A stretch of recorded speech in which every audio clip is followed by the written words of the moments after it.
Estamos viviendo grandes amenazas contra la libertad en un mundo en pandemia.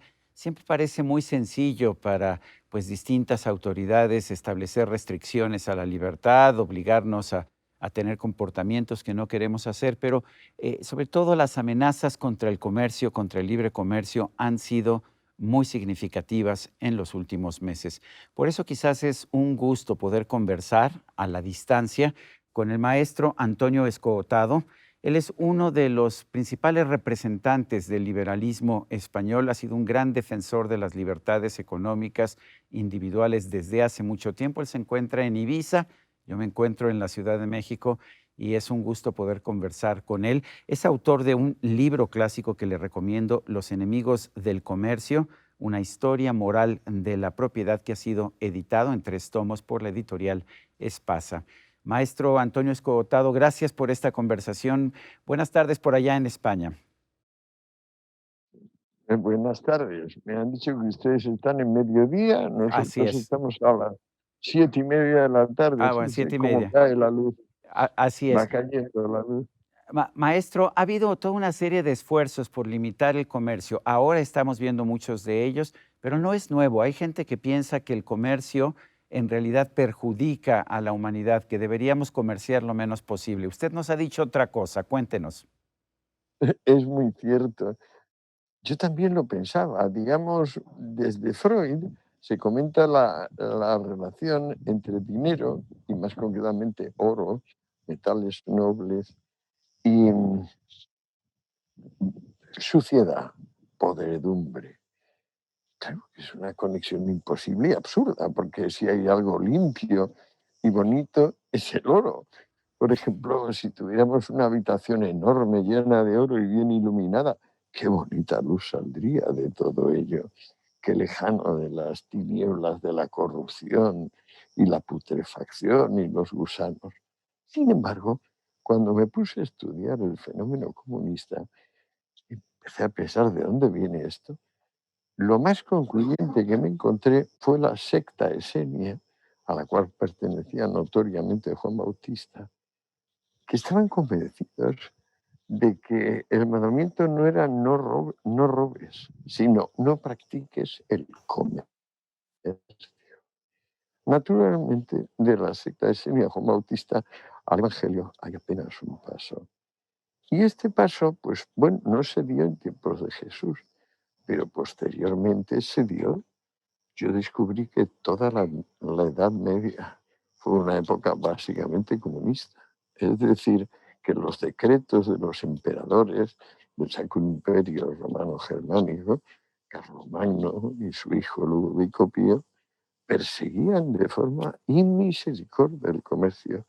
Allí donde hubiera una ganancia que ellos consideraban debida al dinero, se permitían incautar. Eso fue toda la Alta Edad Media, pero lo hemos olvidado. No sé si ha sido un olvido interesado, por cierto. De hecho, don Antonio, hemos visto que la Edad Media fue un periodo de nulo crecimiento económico, pero también nulo crecimiento cultural, sobre todo si lo comparamos con los periodos clásicos anteriores o con el Renacimiento que vino después. ¿Es esta prohibición del comercio y de la usura la razón por la que tuvimos esa situación en el medievo? Esto estoy prácticamente seguro, pero además, fíjese bien que, por supuesto, que hubo hambre, que hubo miseria, que hubo analfabetismo, pero lo que sobre todo hubo fue un retroceso de la curva demográfica. O sea, Europa se quedó con una 20ª parte en algunas zonas de habitantes de lo que tenía otrora. Eso empezó pasando con Roma, pero rápidamente pasó con Marsella y con los demás puertos, con Lyon y Milán. Así fue. O sea, el ser humano está hecho o para comerciar o para guerrear. Don Antonio, usted cuando habla del comercio habla también que esto es una especie de estudio, una historia moral sobre la propiedad. ¿Por qué? Pues porque desde que los esenios dijeron que el oro era putrefacción y que comerciar era lo mismo que robar, desde entonces esa tendencia dice la propiedad es un robo y el comercio es su instrumento. Pues bien, cada vez que eso se impone, y yo descubrí a lo largo de las 3.000 páginas de Los enemigos del comercio que se impuso unas cuantas veces en lugares muy precisos y con efectos muy determinados, todas esas veces produjo hambruna, policía del pensamiento y fundamentalmente genocidios. Porque en este caso no se trataba de matar razas, se trataba de matar clases, clases sociales. Curiosamente, en el siglo XX tuvimos a dirigentes políticos como Stalin o como Stalin en la Unión Soviética, Mao en China, que pues de alguna forma recogieron estas ideas originales de los esenios en contra del comercio y de la propiedad. Lo curioso es que ellos no eran religiosos, eran ateos. De dónde sacaron estas ideas? Es curioso, ahí nos damos cuenta de que no es, la teología no es el fuerte de los comunistas, desde luego, pero eso no quiere decir que no sean una religión, y más concretamente la primera religión política. El cristianismo, por su parte, si se fija usted, fue la primera religión coactiva.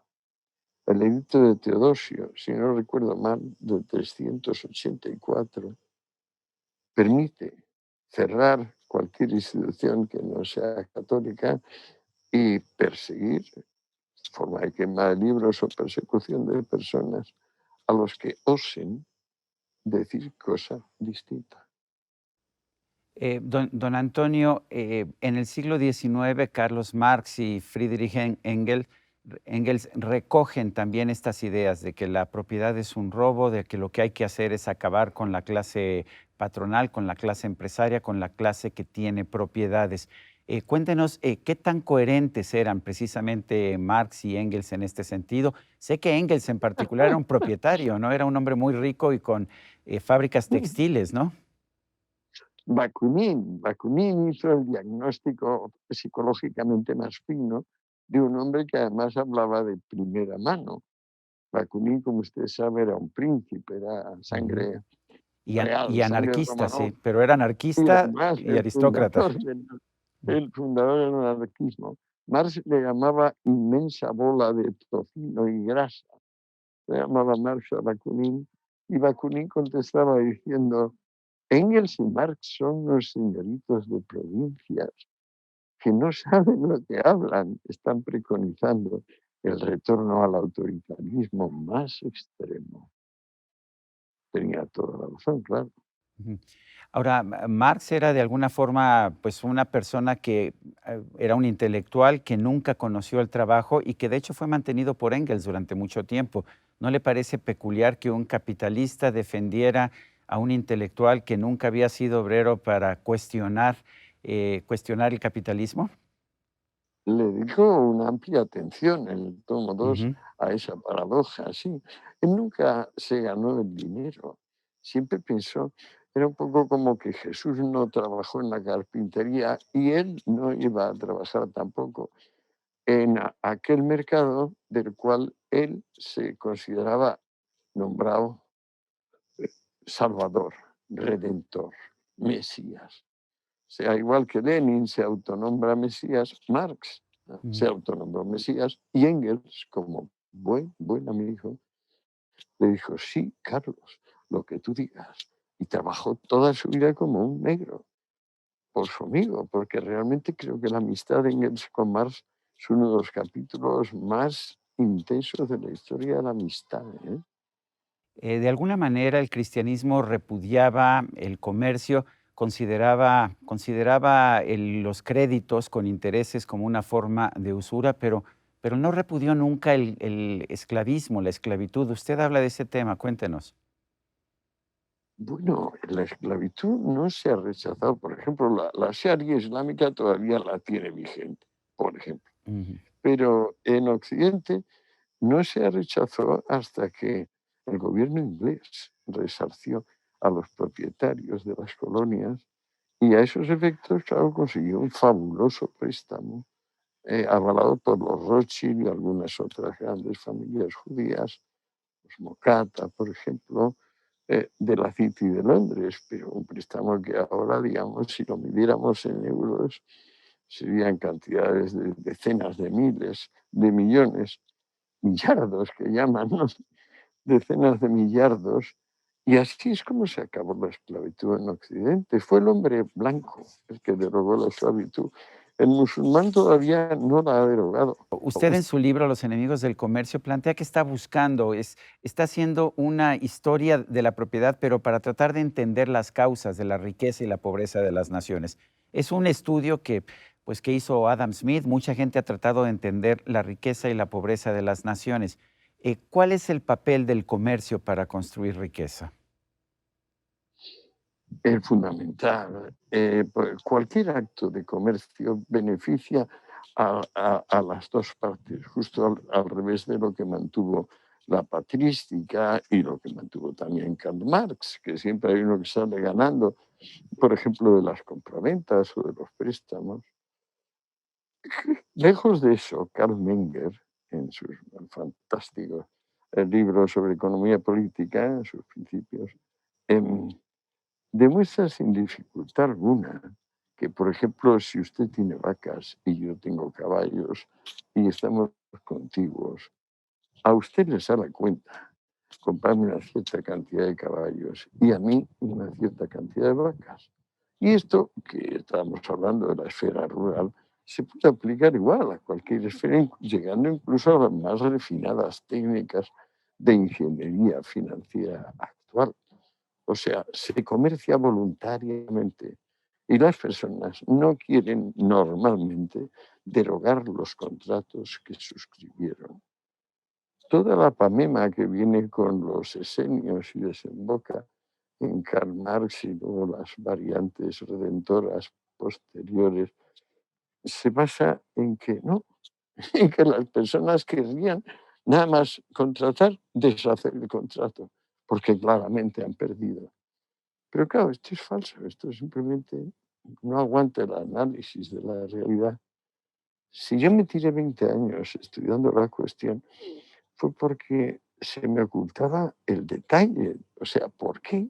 ¿Por qué puede llegar a prosperar una ideología como la que dice la propiedad es un robo y el comercio es su instrumento, cuando obviamente la única alternativa es que todo el mundo esté sometido a un dogma, la gente sea llevada en masa a campos de concentración, el país se empobrezca rapidísimamente porque se le olvida la moneda.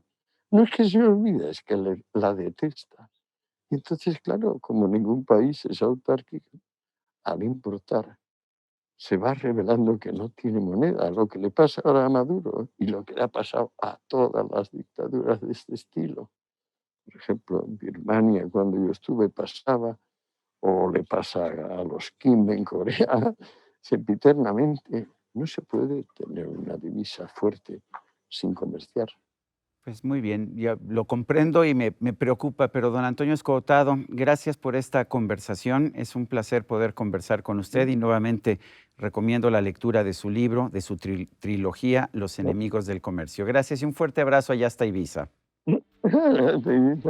Gracias y a usted, amigo televidente que hace posible este programa, se lo agradezco también.